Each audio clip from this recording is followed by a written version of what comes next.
Discussion. We're going to wrap this up with a 10th anniversary discussion of Hurricane Katrina, which, as we talked about, struck the coasts of Louisiana and Mississippi earlier, well, 10 years ago.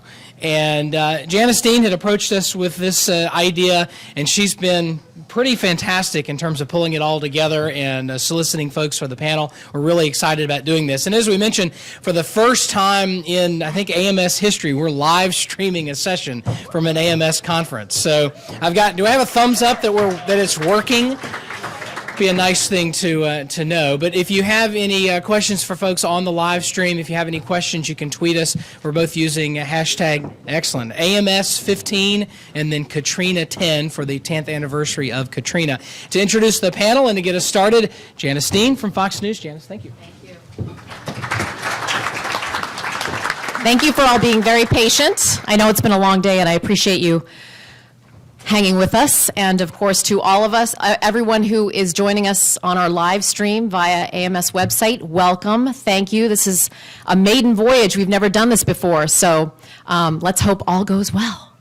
10 years ago, we experienced the most active hurricane season in recorded history of the Atlantic Basin. We had 28 named tropical storms and had to defer to the Greek alphabet because we had run out of names. That has never happened before. We had 15 hurricanes, 7 of which became Category 3 or higher, and Hurricane Katrina was the 11th named storm and 5th hurricane of the 2005 season. At its strongest, Katrina became a Category 5 with winds sustained at 175 miles per hour. It killed over 1,800 people, left hundreds of thousands homeless, and completely destroyed parts of the Gulf Coast.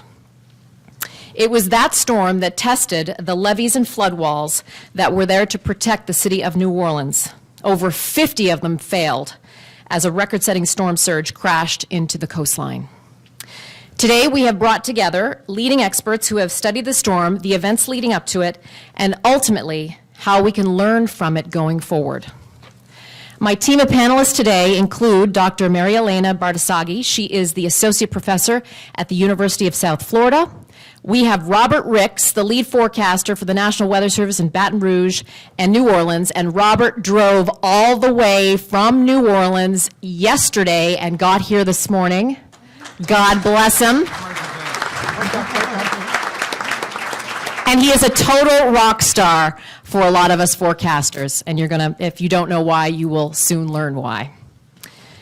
We also have Tom Birkeland. He is the William T. Kretzer Professor of Public Policy at North Carolina State University.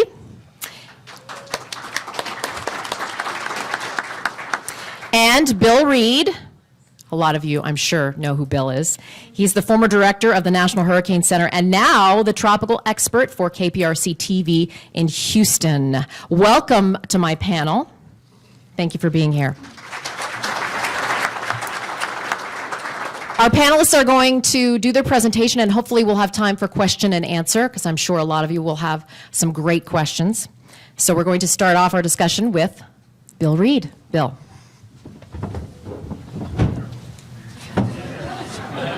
Yeah, stay close.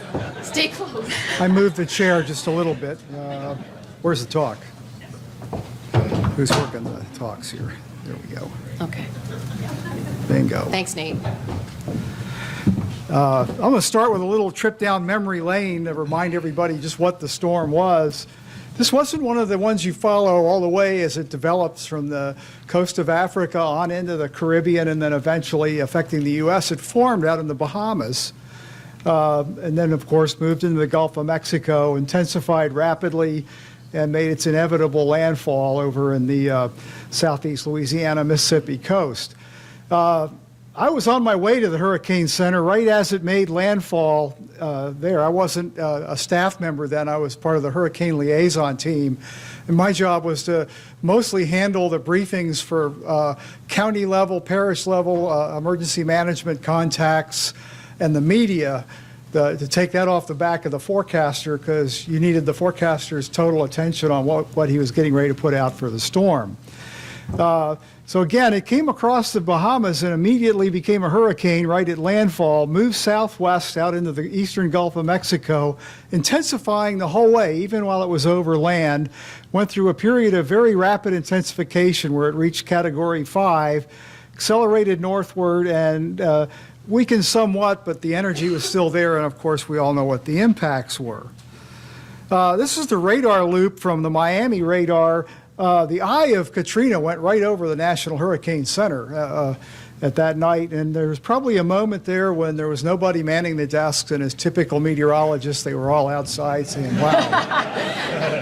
I, on the other hand, was stuck north or just south of Jupiter, Florida, where the state police had closed off I-95 because it was all covered with downed trees at the time. So I ended up having to pay $265 for one night at a Fairfield Inn before getting up at 4 in the morning to make my way to the Hurricane Center. And believe it or not, I got reimbursed for that. I was sure I was not going to get paid on that one. And you can see it wasn't a complete eye wall, but the eye wall, the semicircle of the eye wall on the east and south side held together quite nicely as it went across Florida. It had good heat. This graphic shows the heat content of the ocean. We've come to the conclusion that the heat content is more important than just the surface skin temperature of the water. The dark reds there are the highest heat content, and the Northwest Caribbean is always a birthing ground for a lot of intensifying hurricanes. The Bahamas were also loaded with well steamed up water, and that probably contributed to the rapid development of Katrina. The tongue of warm water coming into the Gulf and then the blob in the central Gulf represent the loop current and an eddy on the loop current in the middle of the Gulf of Mexico.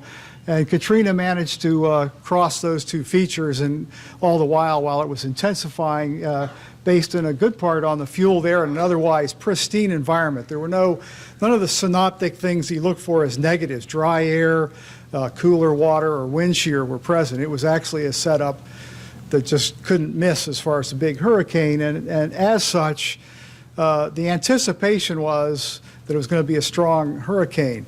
The eerie thing was, while I was in the Hurricane Center, after the day I got there, as it was just coming off into the Gulf of Mexico, everyone in the building had a sense that we were going to watch something historical. And that was before the forecast actually had it going to New Orleans. It just didn't really matter to us where it was going to go. For some reason or all, there was an aura of this storm was going to be something special before all was said and done.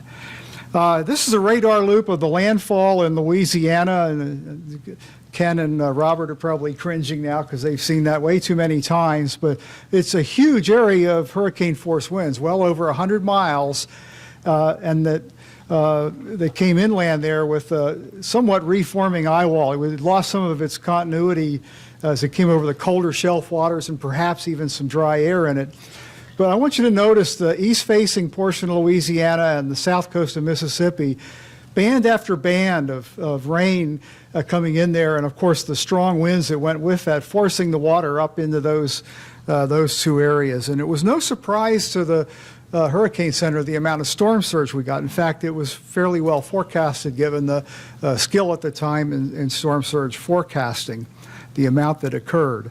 This is an output from a slosh routine, and it shows the relative to mean low water. Everybody, of course, knows what that means, of what the storm surge was, and that was those were the readings we used at the time. Were on that reference datum, but the east-facing, outside the levees, the east-facing part of Louisiana, 16 to 18 feet was common in that area there.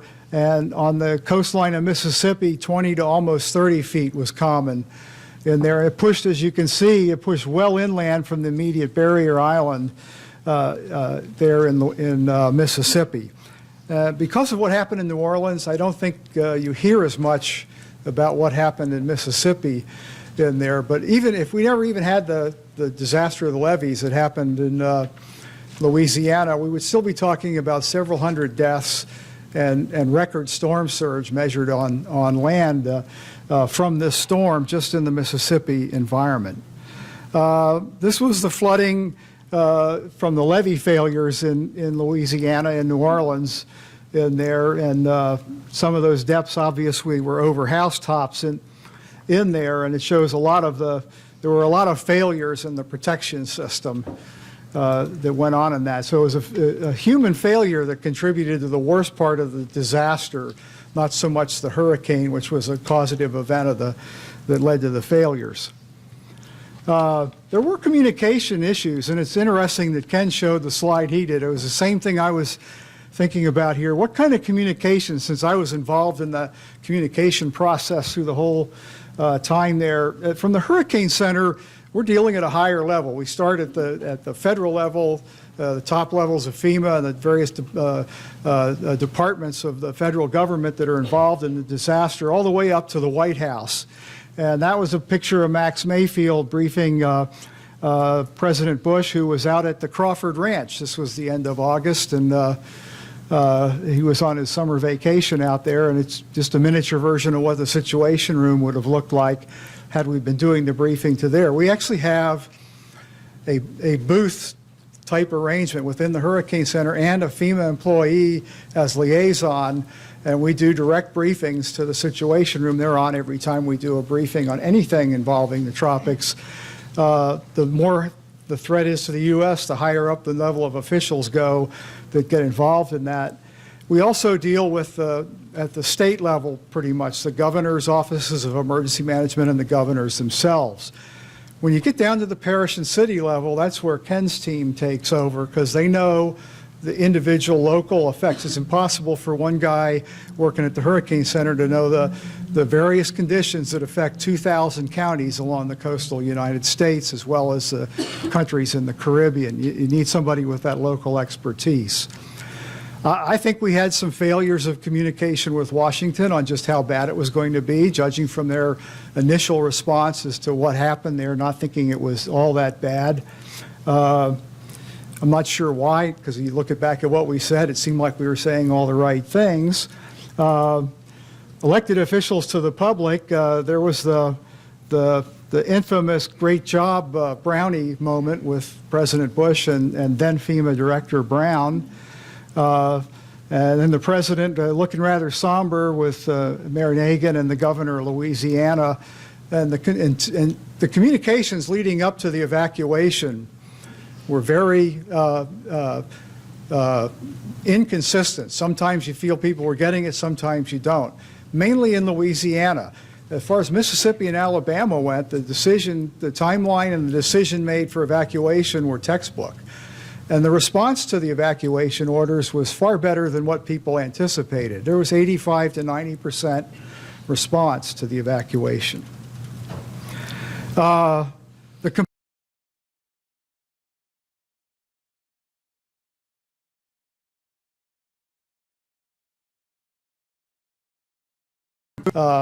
For Katrina, and the surge was a good 20 to 30% higher, and they got wiped out.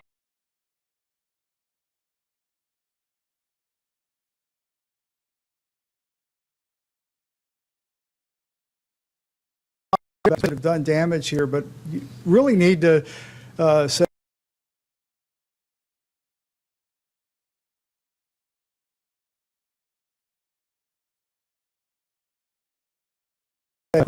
this storm is almost twice as big.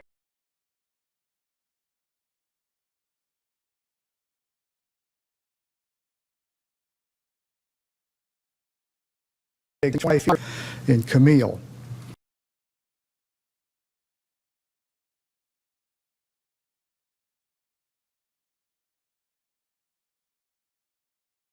Almost 30%.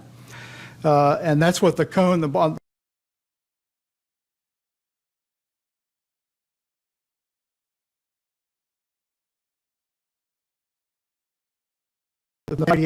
the southeast Louisiana.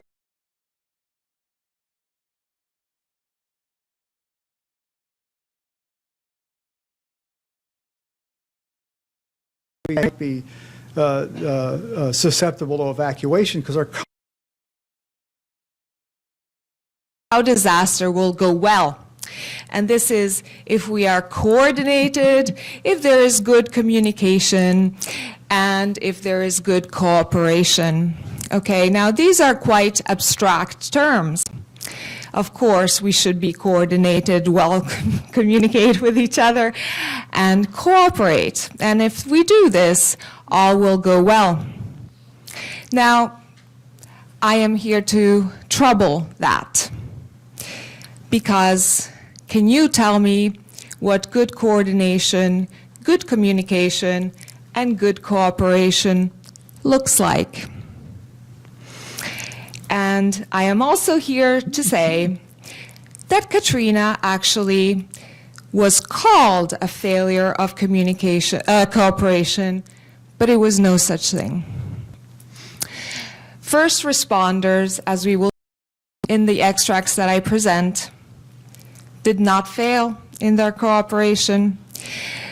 They followed the plan, and this was the state's plan that had been in place since the exercise Hurricane Pam.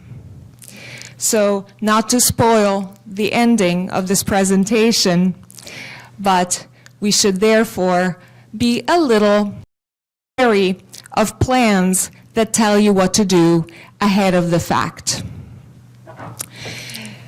And also, their communication had some issues, and their coordination may have had some issues because they did follow cooperation.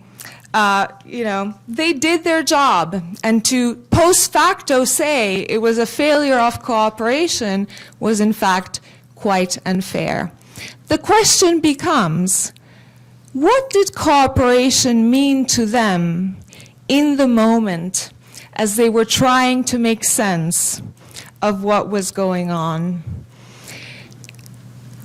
And the thing is that cooperation in the moment to the first responders meant something quite different that it means to us and to the evaluators and to the people that called them to answer after the fact that it meant to them while working on the events.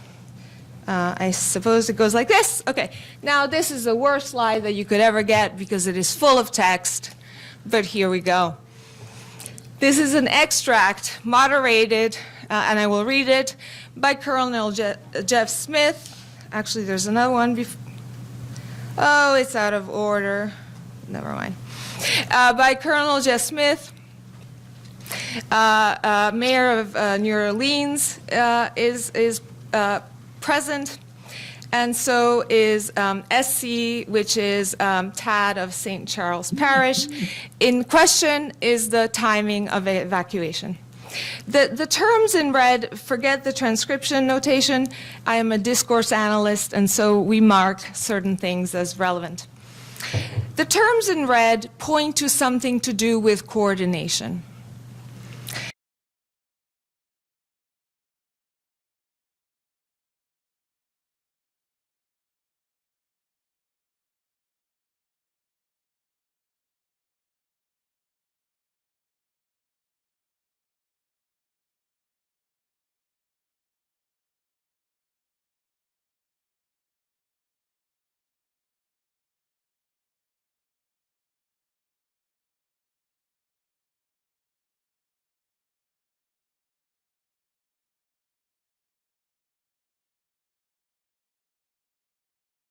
Nice if we could all be on one sheet where everybody would call for the 9 at the same time.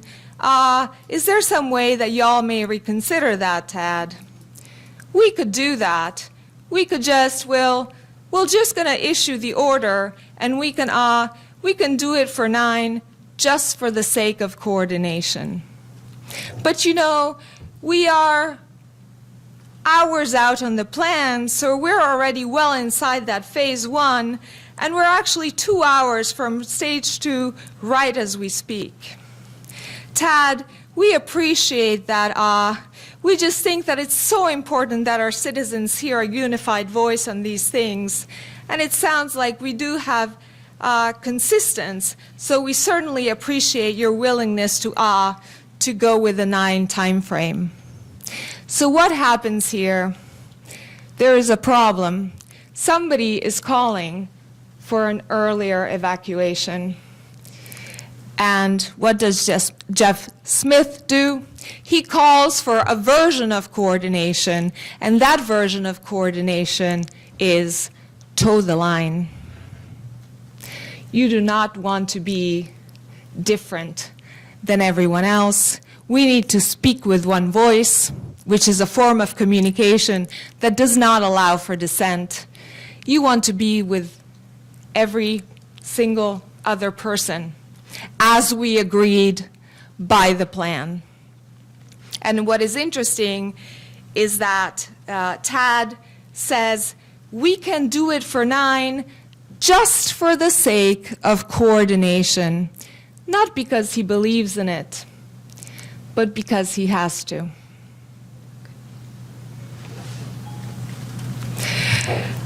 One more extended excerpt in which Ray Nagin appears.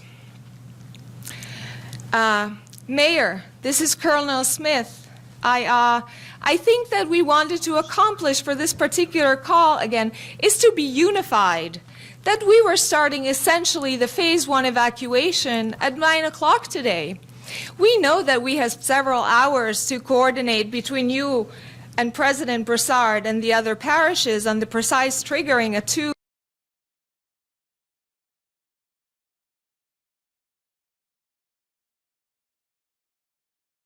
We have to stick to time, decide that over the course of the next 3 or 4 hours, but that does not have to be worked out specifically at this call. This is the mayor. Yes, look, I believe in the plan that we agreed to earlier, the state's plan. I'm just trying to make sure. I'm very concerned right now because if the governor and Aaron Broussard and Ray Nagin, he speaks of himself in the third person, go out at noon and start talking about evacuations, we are going to alert almost 1 million people to hit the road. And if that's not coordinated with the contraflow, it seems like we're way ahead of the contraflow timeline. Mayor, I understand your concern. What we would ask, and by the way, greatly appreciate your willingness to work and support the plan, but I think we do have a few more hours to kind of work that out. This is the last slide. What I want to conclude by saying is that a true decision to make information as something actionable needs the experience of what Derrida calls undecidability. If, as Jeff Smith, we just keep to one plan, as in speak with one voice, be on the same sheet of music, not attend to concerns, attend to one idea of coordination, we are following a procedure, an algorithm. We are not making a true decision.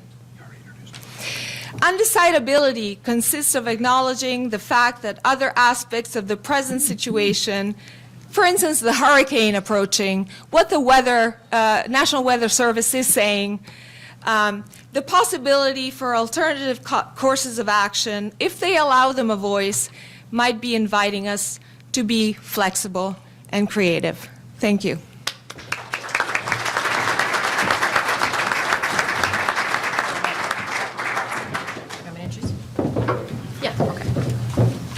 Thanks, Mary Elena. Now we introduce Dr. Tom Birkeland. He is the William T. Kretzer Professor of Public Policy at North Carolina State University. Good afternoon. Let me see if I can figure out this machine, this magical machine here, where our slides are. Here it says under next presentation. Please wait while your presentation is loading, and it's loading, and there it is, and there's my name. Well, again, good afternoon. Thank you. It's a thrill to be here. I've always admired the work the AMS does, and to our friends watching on the webcast, please don't judge me by the standards of your profession, those of you who are in the broadcast journalism business, because that's not what I do, and we still are marveled by the idea that you can look at something and point at something else and have them more or less coordinate, although I've seen all the blooper reels on YouTube, but at any rate. So first of all, I want to say what she said. Your previous presenter said there's a lot of interesting things about there, and I won't try to recapitulate that. I'm a student of public policy, which is sort of a branch of political science, which is a study of politics, which, as we all know, is just something really dirty and made up and opinionated. Actually, it is a social science, which is you can either use that as a term of derision or of praise, depending on your perspective. But why don't I just launch in and ask this question? Well, why is this storm so iconic? Celebrating or, celebrating is another word, marking the 10th anniversary of Hurricane Katrina. And there's a lot of reasons. I think they're fairly obvious. And we're not, marking the 10th anniversary of the, big thunderstorm that woke me up at night 2 years ago. We're doing Katrina because, one, of the failure of the emergency management, of the Homeland Security system in the United States, ab initio, starting with the creation of the Department of Homeland Security, one of the gravest governmental errors of the last 50 years. And in fact, there's a book about this called Catastrophe, Hurricane Katrina and the Failure of Homeland Security, written by these two guys, Cooper and Block, for the Wall Street Journal. Fabulous book, written, and it was copyright 2006, so it was right after the storm, and it's still a almost canonical book on what happened and explains. The question our first presenter was, why were they, taking the situation very seriously in Washington, D.C., when, the warnings were coming, and in fact, when the water was, pouring through the breaches and the levees. It's because they wouldn't look up. They wouldn't look up from their computer screens and look at CNN's feed or whatever network was feeding them at the time. That if they'd looked and seen, they would have done it. If they'd taken seriously the folks on the ground, they would have learned. But there were people that were basically tied into a particular doctrine, mostly based in Homeland Security, that just didn't believe what they were hearing. Well, and that cost probably not all the lives. Some people would have been lost anyway, unfortunately, but several hundred more lives than needed to be lost. So the first thing is that the system failed to a considerable extent at the national level. Now, at the local level, we did have good coordination, and I'm going to point out something about, the next point, which is the storm was catastrophic in New Orleans and along the Gulf Coast. And I'm sorry I keep lapsing to New Orleans. I keep thinking of this as a New Orleans event, but I was in Biloxi 4 months later. I've been all over the Gulf Coast, and it was really bad in the Gulf Coast of Louisiana, or of Mississippi, and to some extent Alabama. So I don't want to ignore that, but some of the most iconic imagery, so the visual image of this, comes from New Orleans. I'll show that in a minute, but to a similar extent, I would argue that it was a wind and storm surge event in Mississippi and Alabama, but primarily a flood event in New Orleans, occasioned by the failure of the levees. When I mean catastrophic, what we talk about in the disaster research field, of which I've been a member for over 20 years, is that there's a difference between a disaster and a catastrophe, and a disaster is really bad and you got to clean it up, like Hurricane Sandy. Hurricane Sandy was a disaster, a really, really bad disaster. Hurricane Katrina was a catastrophe for the city of New Orleans and for St. Bernard Parish and other nearby communities, because it completely overwhelmed local capacity to respond to the event. Completely overwhelmed it. I won't get into lurid detail about how Ray Nagin spent his time for the first 72 hours after the storm, but it wasn't exactly a profile in courage. And a lot of other people did the best they could, but they were really constrained by the very problems on the ground. Think of the poor police officers that had no power, couldn't recharge their radios, were led to believe there was going to be widespread panic, rioting, and looting. There wasn't. And in fact, were in a really bad way. And their own families, right? So you had this, collapse for a period of time in normal governmental functions in this area. So it was really an iconic event, but it was not a surprise event. The Hurricane Pam exercise was mentioned. We knew something like this was coming, and in fact, a storm of this magnitude and intensity and scale of destruction was one of the 15 scenarios that were sort of tested, theoretically after 9/11. 12 of those 15 scenarios were terrorist events of various luridness that only could spring from the mind of Hollywood. But 3 of them were natural disasters, and one of them actually happened, and yet to be said we're caught by surprise is kind of foolish. It was the largest disaster in United States history, and largest natural disaster, and largest physical disaster by far. $108 billion in current losses.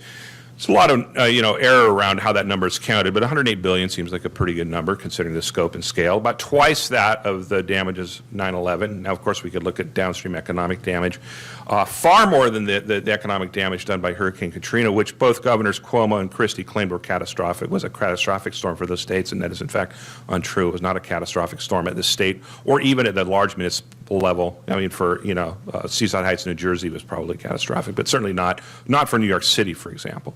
But it also yielded the most legislative attention ever to a hurricane, and therefore I ask, is this the iconic new U.S. disaster? Does it take the place in sort of the pantheon of disaster stories with the San Francisco earthquake of 1906, or perhaps the Great Chicago Fire, or the things like that? And it wouldn't be social science without a line graph, so here's some social science. These are the number of bills and the amount of bills passed into law. Ignore the dashed line. That's the number of things that were passed into law about hurricanes. The number of bills introduced in Congress to talk about the hurricane problem, however you define it. These are kind of raw numbers. I got to tweak them a little bit, but I'm just writing a chapter for a book now about this very issue. And you can see that in 1993 there was a little peak right after Hurricane Andrew, and then it kind of, bips and bops along, and then bang, in 2006 you had so much legislation around the hurricane that specifically mentioned hurricanes as a problem. If you look at the overall disaster legislation, it's even bigger, but it's dominated by Hurricane Katrina. As a matter of legislative attention, it's the biggest natural disaster of the last 50 years. It's just huge. I mean, it dominates all public policy making around the issue of disasters, except for 9/11, and 9/11 wasn't really sort of framed as disaster legislation as much as it was Homeland Security. So what do we remember about Hurricane Katrina? Well, we remember that looters will be shot, and we remember that it's really flooded. And let's be clear here. The reason that New Orleans flooded the way it did was a combination of hubris and underfunding. Hubris to the extent that the levee board in Orleans Parish believed that you could build levees and protect people from storms so that you could develop land that probably shouldn't have been developed. Sort of in the middle of the bowl between the river and the lake, right? I mean, that shouldn't have been developed, really, if you were really worried about flood protection. There are two kinds of levees that are built in the United States, those that have failed and those that will fail, right? These failed. I don't want to beat up the Corps of Engineers too hard because they told Congress, look, this is only good for a Cat 3 storm. And even then, and then there's the whole argument, was this a Cat 3 or Cat 5? And then you get into the argument about wind speed versus storm surge. And I will leave it to you in the geophysical and meteorological community to decide what we have to do about the Saffir-Simpson scale. But the long and the short of it is New Orleans flooded because of the failure, the poor design and poor execution of the designs of the levees in New Orleans that were protecting land that probably shouldn't have been developed to begin with. And so people were given what we call a false sense of security. Do you know that the land behind a levee is not considered part of a floodplain under the flood insurance regulations? Once you've got a levee, it's protected. Yeah, that's good. I've got a police department in the town I live in, Cary, a suburb of Raleigh. Since we've got a police department, I guess I don't have to lock my doors, right? Everything's all good. Doesn't really work like that. All right, so what do we remember about it? We remember the damage, and we remember the looting, we remember the rape and pillage in the Superdome. These two lower left-hand images are images of myths. These things didn't happen. There's plenty of disaster mythology, but looting and violence was minimal.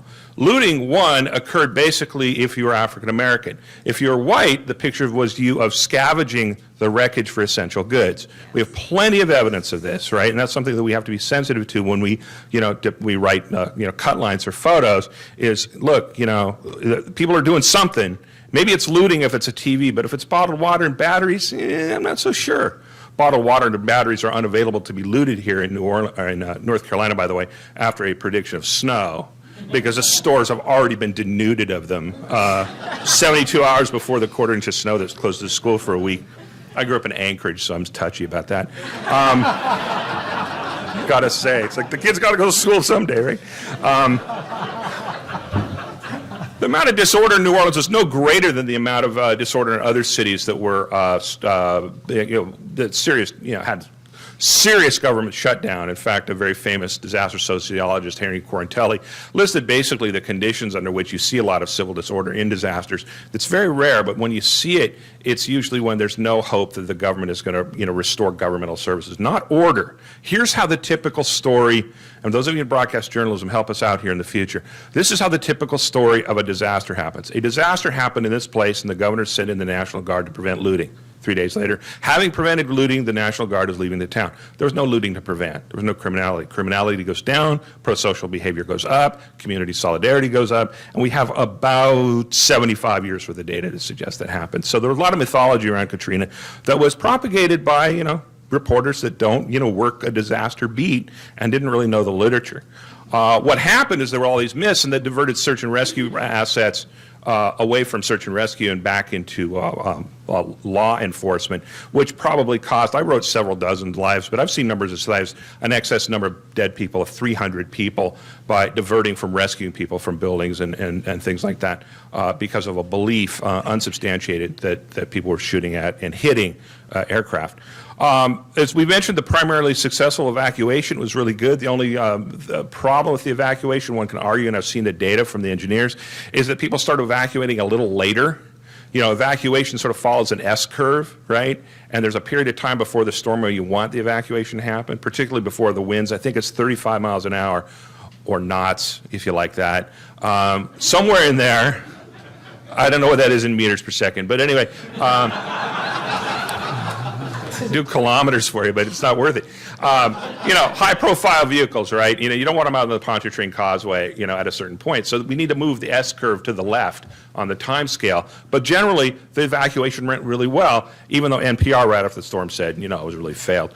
The Coast Guard did amazing work. We can talk more about that if you'd like. And the life-saving response to the weather community. And I mean this. I'm not here just to butter you up, although I will a little bit. So, let's see, spacebar. So what is the weather community? What do I mean by the weather community? I mean forecasters, communicators, and forecasters is a broad word. I'm not a meteorologist, so I'm using the words wrong, but you get the point. Communicators, which a lot of you broadcast folks are, even if you're not on the air but are providing the information to be put on air, you're a communicator. And you're communicating not just on air, but through the Twitter feed and all kinds of things. And I got to give a shout out to Nate here because I read his Twitter and his Facebook. And when the weather gets gnarly here, I learn from him. And I got to say while I'm here, I'm a real critic of television news, especially the local television news. I've written about it. I've written unkind things about it. And I have some data that prove what I'm saying. But the local weather community here is an example, and in particularly, I don't want to disadvantage any of our local network affiliates, but you know, Nate's station in particular, because it's the one I use. They've got a weather app. There's all kinds of information, and around here we have thunderstorms. We have, you know, lightning. You have urban street flooding. You have you know, flash flooding. You know, you got to be on top of your game here a little bit weather-wise as a citizen. And the folks in this area, in the National Weather Service, my wife loves the National Weather Service site and uses that instead of I use Weather Underground because I'm kind of simple-minded, but she's getting right into the data and stuff like that, which goes to my point about enthusiasts. I mean, there's a lot of people now, you know about Weather Underground. I don't know if that's controversial or not in the community, but, you know, people can set up a home, you know, meteorological monitoring station and you know, feed data to sites like Weather Underground. My in-laws in Iowa are constantly got their eye on the weather, and that's from an agricultural culture. These people all together are sort of engaging in public science to help us understand what's going on, perhaps not on a climatological scale or a long-term scale, but certainly, you know, it's sort of the here-now scale. You know, what kind of rain are you getting? What are the patterns? What's the wind looking like? And I think those data, I've seen some research to suggest that kind of data can help. Now I've got to give a shout out to our final speaker here, who is in fact a rock star in my field, and I'm thrilled he's on the panel here. So I won't steal too much of his thunder. And you know, when I wrote that in my notes, I thought that's the dumbest joke to tell at an AMS meeting, stealing someone's thunder. Convective activity. I mean, I don't know, right? Yeah, right.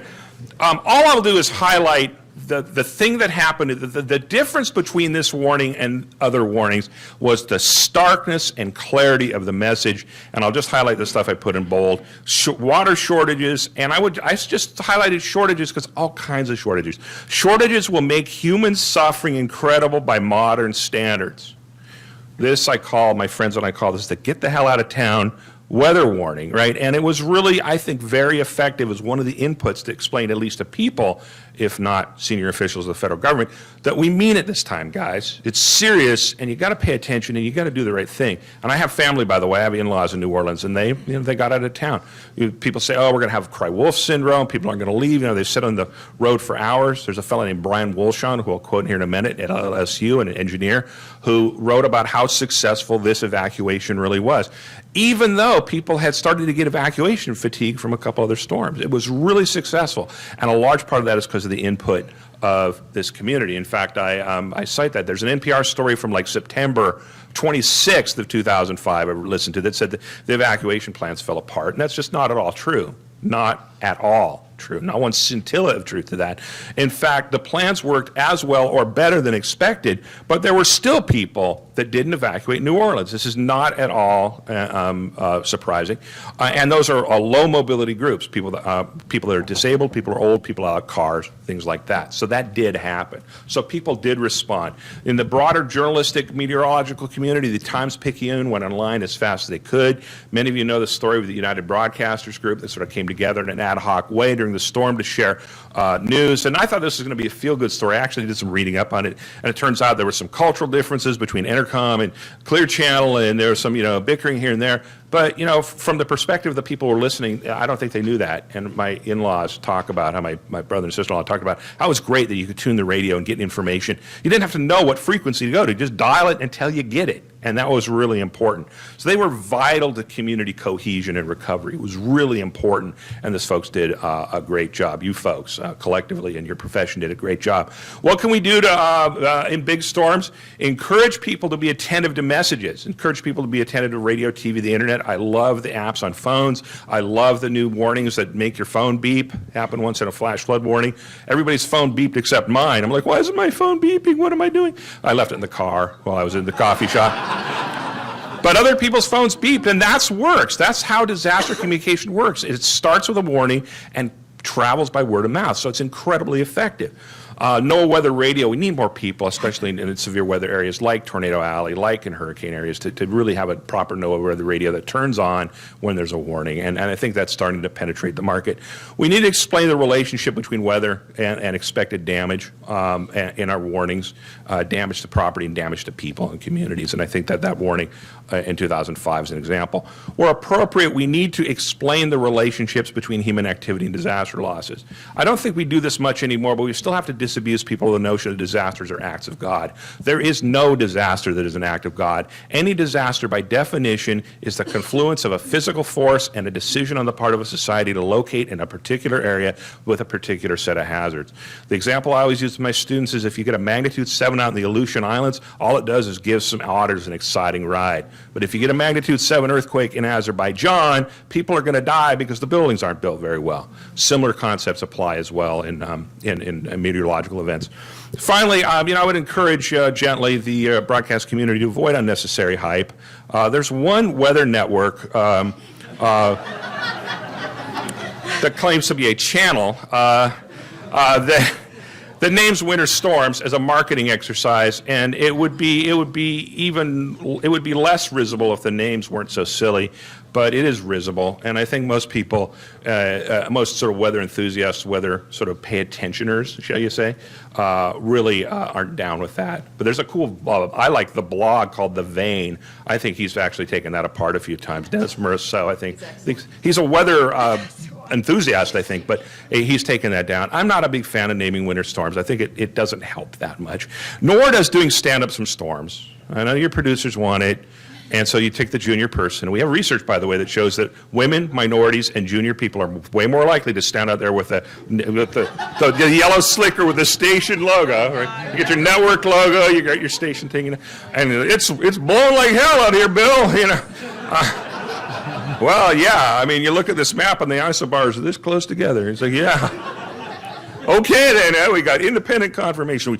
It's eyewitness news, after all. It's not isobar news, right? So.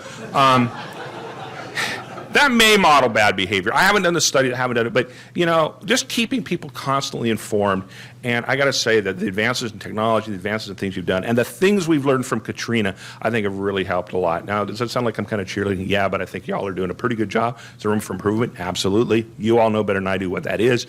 But I think we've learned a lot since Katrina, and I hope I shared a little tiny bit of what I can do over a whole semester in, well, more than 10 minutes. I went over time. Thank you all very much.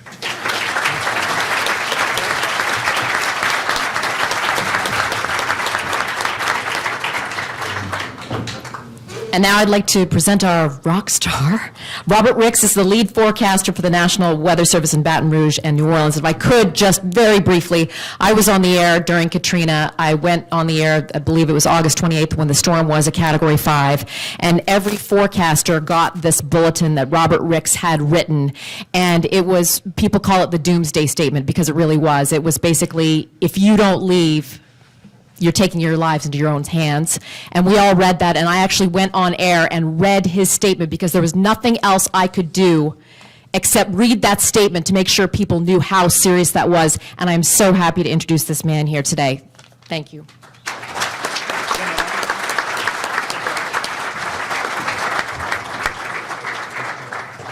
Baseball. Okay. Sorry. No problem. All right. Might want to dim the lights a little bit.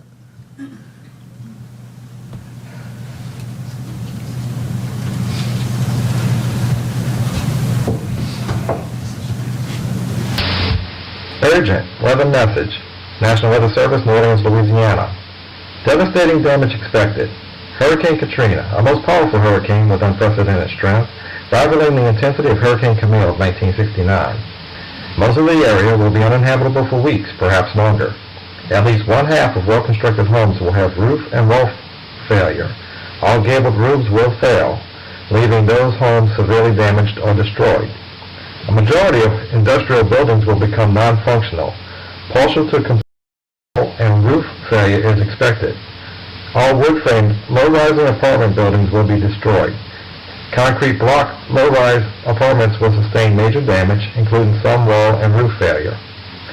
High-rise office and apartment buildings will sway dangerously, a few to the point of total collapse. All windows will blow out. Airborne debris will be widespread and may include heavy items such as household appliances and even light vehicles. Sport utility vehicles and light trucks will be moved. The blown debris will create additional destruction.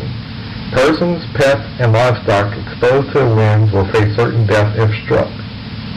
Power outages will last for weeks, as most power poles will be down and transformers destroyed.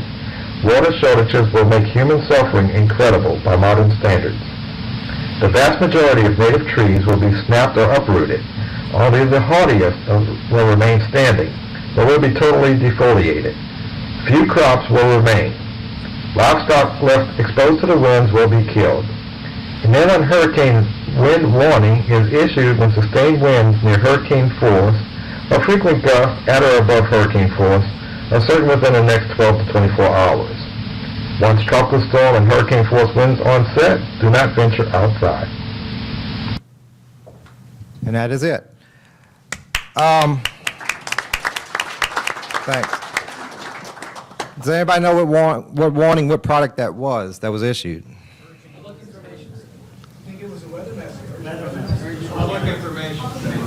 No. I'll tell you a little background on that. It's over the past 10 years, Weather Service probably added 10, 12, 15 new products. Deleted one. It was the inland wind warning, and that was the product that was issued. Let me tell you what happened that day. Last Saturday, it was Saturday and Sunday. I was on 12-hour shifts. I was the coordinator, internal coordinator for the event. And the way it works, you have the Hurricane Hotline conference call with the Hurricane Center. After that, we have a little huddle with the internal forecasters, get our course of action underway. I divvy up the workload, and I assigned the routine products to one individual, the aviation stuff to the other one. Somebody was going to do the hurricane local action statement, which was the beast. You know, that's the one that you really issue. And this was an afterthought product. This was a product that came out that particular season to give the local offices some authority, if you will, or some a product that they can issue for inland wind threats. But yet, that is the one that caused all the evacuations and all the actions to kick in. It no longer exists. It went away, I think, this season, or maybe 2 seasons after that. And that's pretty much the precursor of, because what is really perceived now is getting people in action or to evacuate. What triggers the response to evacuations is storm surge.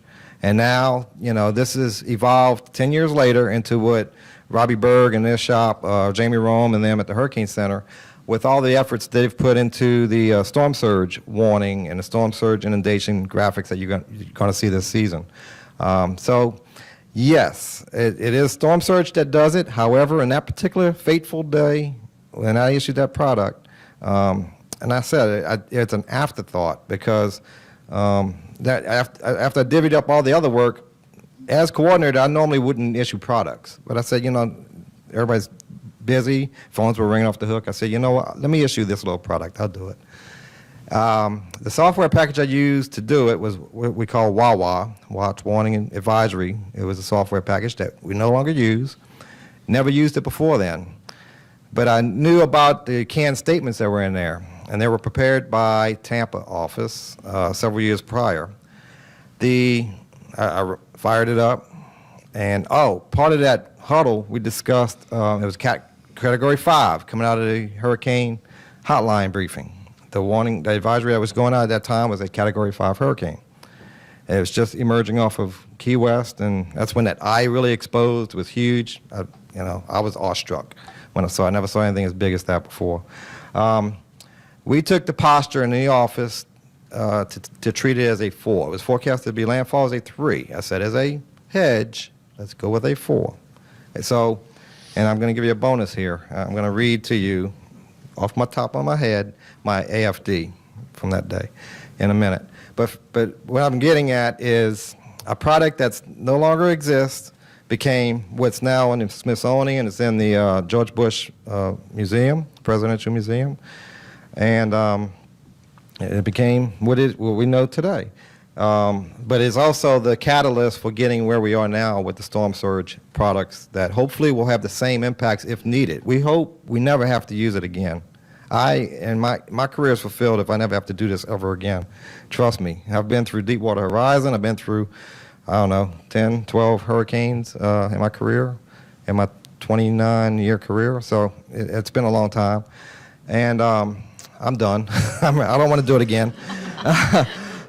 But as a bonus, how many people read the area forecast discussions from their local offices? And I'm sure you know, the philosophy I take is clear, nothing going on, big blue H, it should be proportional to the threat of the weather underway. So the size of my AFD normally is, on fair weather days, short, 2-3 sentences. Big events, long, and then some of y'all, I'm sure y'all can attest, you see dissertations sometimes. You see, vorticity equations and Greek letters and stuff like that. Well, I started out thinking, okay, this needed a big explanation, but I'm going to read my whole AFD to you right now. This is what went out, coincidental with that issuance of that product. All products coming out of our office with this package issuance will be based on a Category 4 approaching landfall in the next 24 to 36 hours.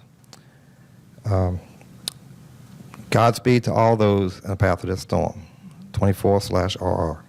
That was the entire AFD.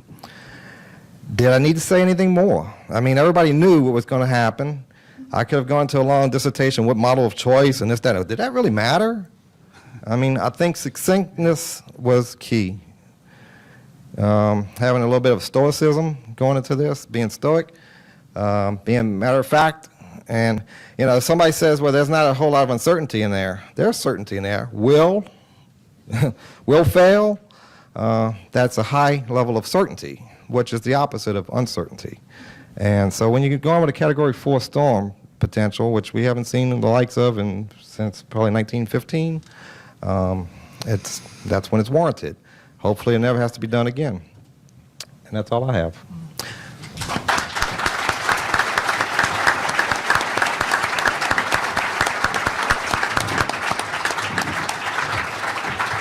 Nate, how much time do we have for questions? 10 minutes. Okay, so we've got some time for some questions. Thank you to all my panelists and for all of you to stick around as well. I feel like this was an important discussion we had to have.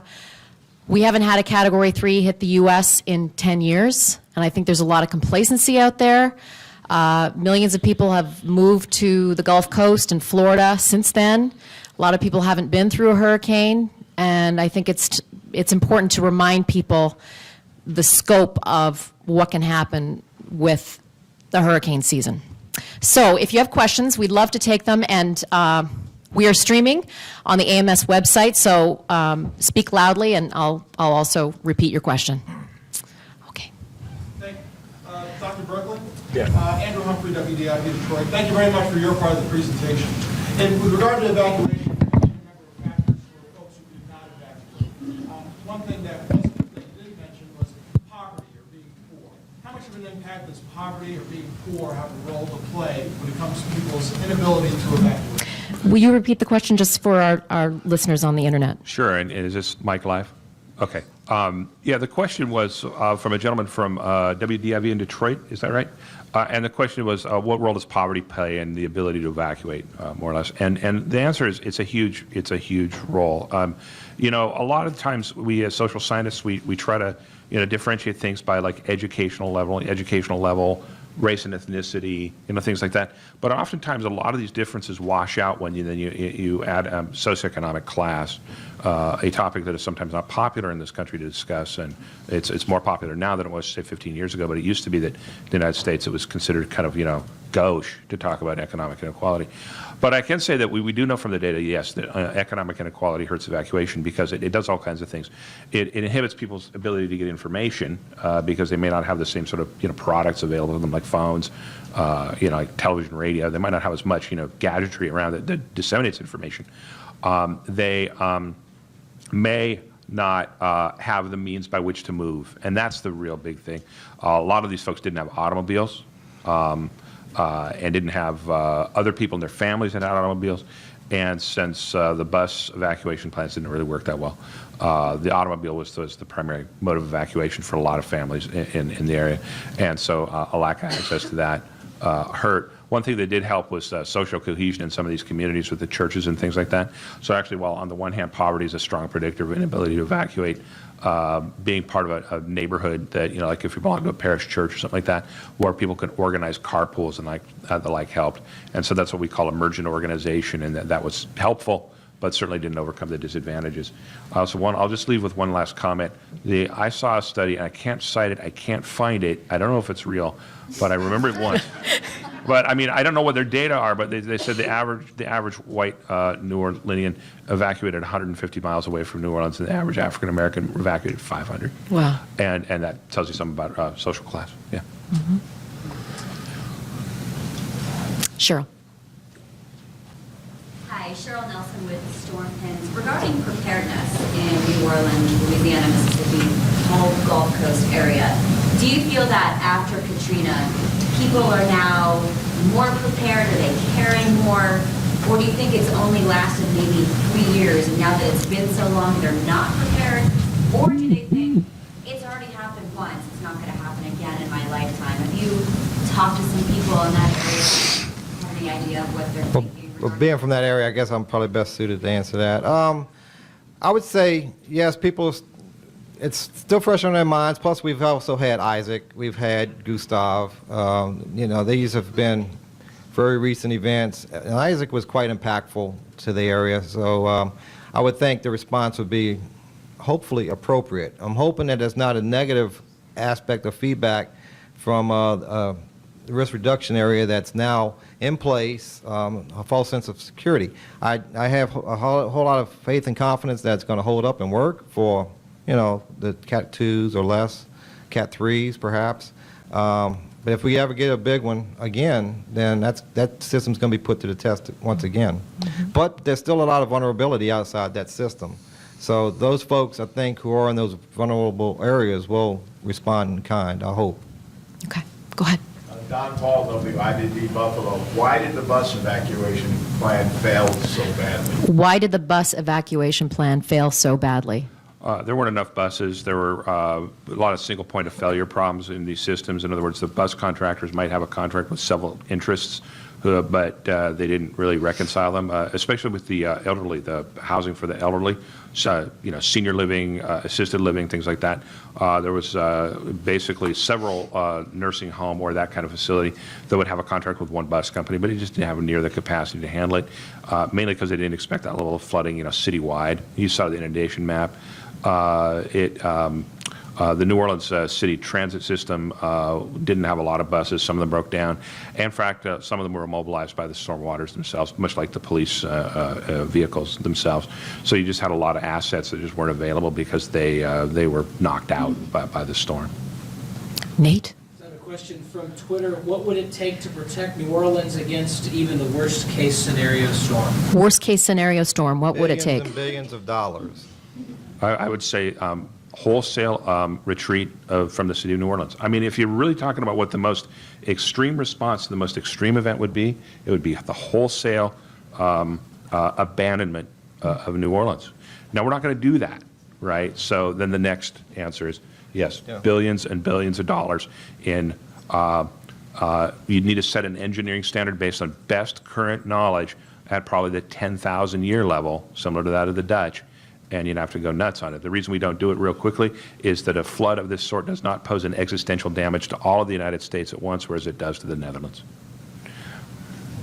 Go ahead. Lynette Grant, I'm an undergrad at Bartesaghi University. As we have mentioned multiple times this afternoon, the storm was 10 years ago, and at that time, social media was just beginning to fire up, and throughout those 10 years, it's evolved heavily. How do you think that things would have been handled with, let's say, put it in terms now, 10 years later, with how many people use social media and how frequently it's used by offices and TV stations across the country? The question is about social media. If Hurricane Katrina were to happen today, how would social media handle it, and would it be helpful? I don't think in terms of the people's response to the storm itself, it would have made a huge difference. I think it would have made a difference in terms of information dissemination. And in fact, we have data that suggests that in the near term, the lead up to and immediate outcome of a storm, a lot of people are just telling each other how they are and what their situation is. And then official information starts flowing through those channels in about 24 to 36 hours afterwards. My colleagues, Jeanette Sutton and Carter Butts, have done a lot of work on this. And they found some very interesting things with respect to wildfire. I'd suspect to be the same thing. But a storm of this magnitude, I really don't suggest that social media would do much to aid in response, or I think it might elevate sensitivity on the preparedness side. Two more questions. Joe Murgo from Altoona, Pennsylvania. Do we know, I mean, so many people rely on this infrastructure. How will it, this infrastructure, a lot of emergency responders and people use now, how will this handle a disaster like that? Technology now, 10 years later, like cell phone capabilities during a big event. Initially, it's gone. Part of the response mode now is to bring in portable cell towers to rebuild the communication infrastructure as fast as possible. But you will lose it. A big earthquake, a big hurricane, those type of events, you're going to lose it initially. And that's because infrastructure, or modern urban infrastructure, is incredibly interconnected. I ran a workshop last year for the National Science Foundation on this issue, and to my mind, maybe it's because my dad was an electrical engineer, but electricity is kind of the keystone system, because if you don't have electricity, you can't run the cell tower stations. There's a whole bunch of things that can't happen. You can't charge your cell phone if the power's out. So electricity and other systems are really crucial to it. So that cell tower might be high and dry, but if you can't get electricity to it, it doesn't do you a bit of good. I will say one other thing, that the bandwidth of the system is a lot better for text than it is for voice. So it's always better in a situation like this, and to encourage people use text messaging because it's more likely to get through than voice messaging. One more. Go ahead. Mark Weinberg from WDRB in Louisville. I'm just curious, the one thing from Katrina I was surprised at is it exposed some of the disconnect between the category and the storm surge. And you were talking specifically if another Cat 3 or Cat 4 comes in, the surge was obscene in Katrina. And in 10 years, I kind of expected that to be addressed. What do you guys think going forward? There's obviously a major disconnect between category and the amount of damage it can do right now, because we're connecting it to wind more specifically to the surge. Yeah, once again, if I could go back and be a dictator, I would have gotten rid of any kind of scale, because it has a bottom in there, and it can't coordinate with all the factors that influence storm surge. And we've in fact taken storm surge out of the Saffir-Simpson scale. It is no longer a surge scale as wind.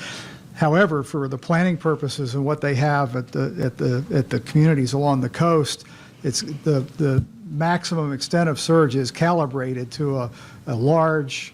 You can calibrate it to a large category of each one of the categories to get your worst case scenario within that context. You're not going to get rid of the categories because everybody's used to it. So the actual forecast of storm surge for Katrina was quite good. And for a lot of the bigger storms after that, it's also been quite good. It's how it's been communicated to the public that needs work.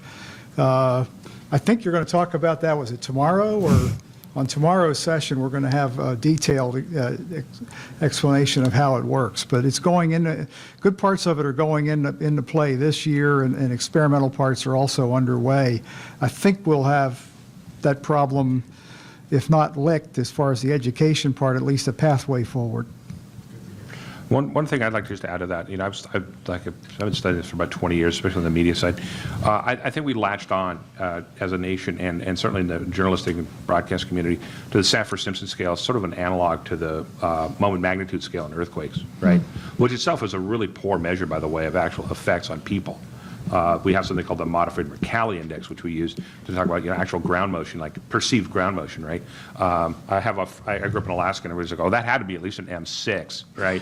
And then it's an M2.3, but it's 3 feet below your feet. It was like not a big deal. So the point is that we tend to use these shorthand terms like the Saffir-Simpson scale, the EF, the Fujitsu scale for tornadoes.